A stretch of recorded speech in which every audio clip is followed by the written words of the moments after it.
Hello and welcome to another What's Inside. Today we are looking at Ready, Set, Spaghetti. This is the pasta twirling game from Milton Bradley. This is the 1989 version. Milton Bradley code number 4012. This is a pretty straightforward game. It's 2 to 4 players, ages 6 and up. Let's take a look at it. There's not a lot of components here, so it won't take long. So sorry about the short video, but the box has this art, which is kind of cool and way more exciting looking than the actual game. So as usual, you got your kids having fun. We do have a contents list, which is nice. And for 1989, that was starting to become a little bit more normal. So we'll have the spaghetti dish board with the plastic bases of the fork and spoon, the string, and 28 ingredients pieces plus the label sheet and dice. Now obviously this is used, so the labels will already be on the dice. And let's not forget the instruction book. So you've got some corner art there, or side art I guess that would be. And it's pretty much the same on all the sides. My copy's a little jacked up, but still functional for what we're trying to do. No instructions on the lid, so they are on their own sheet. We'll look at that more closely in a minute, along with these little pieces. So let me get all the components out, and we'll take a good close look at this. Unfortunately, the game board is kind of a large, weird size, and it doesn't fold, so that makes it a little more difficult to show it to you easily. Now, the important thing is to check these parts and make sure they're still in good condition. These do snap in to the cups, or the spoons rather, and these do say Milton Bradley on them. Well, they have the MB rather. Now, the back of the board is not that particularly interesting, but it does have the plastic piece that holds everything together. Now, as you'll see, because I just dumped this over, the forks are connected by the string to the board,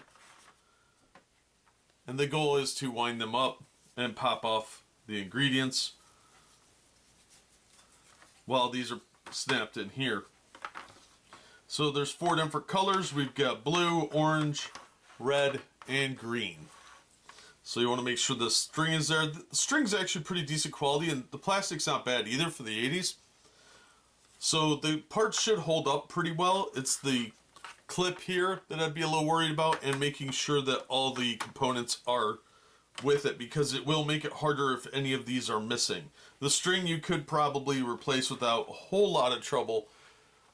You could at least rig something up, but the actual forks and spoons would be kind of difficult.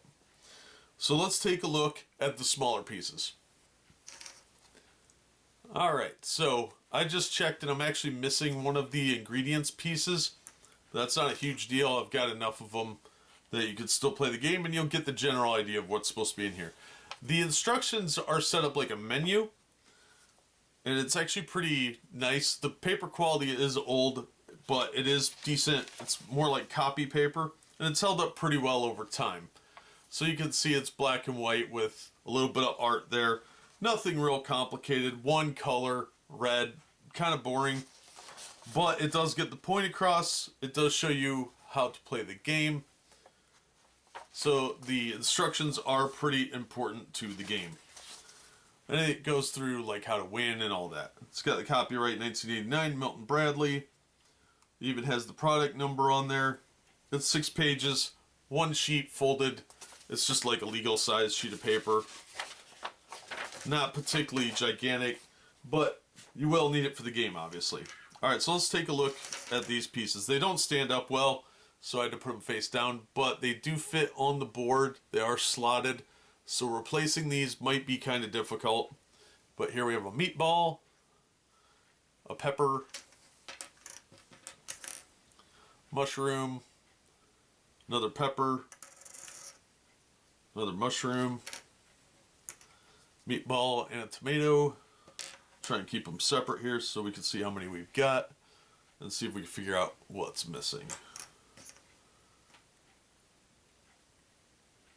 That looks like an onion.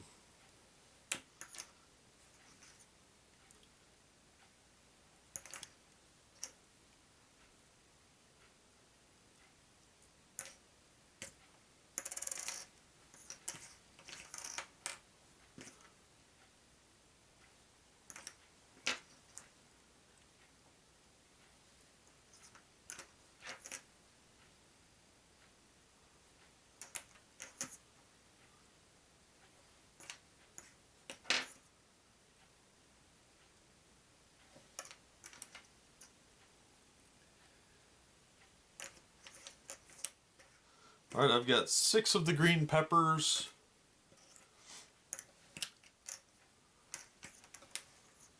I've got 5 mushrooms. 5 onions. 5 meatballs.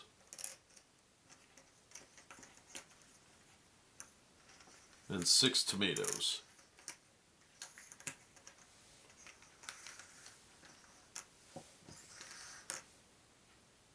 I might actually be missing one of each of the mushroom, the meatball, and the onion. I can't count, apparently. Alright, so, of the 28 pieces, that's what I've got. So, it looks like there's 6 of each. So, if you can find a replacement online, probably on eBay would be the best way to find them. I'm sure you could come across these. Alright, let's take a look at the die. This is just a 6-sider. It's a blank one with some stickers on it.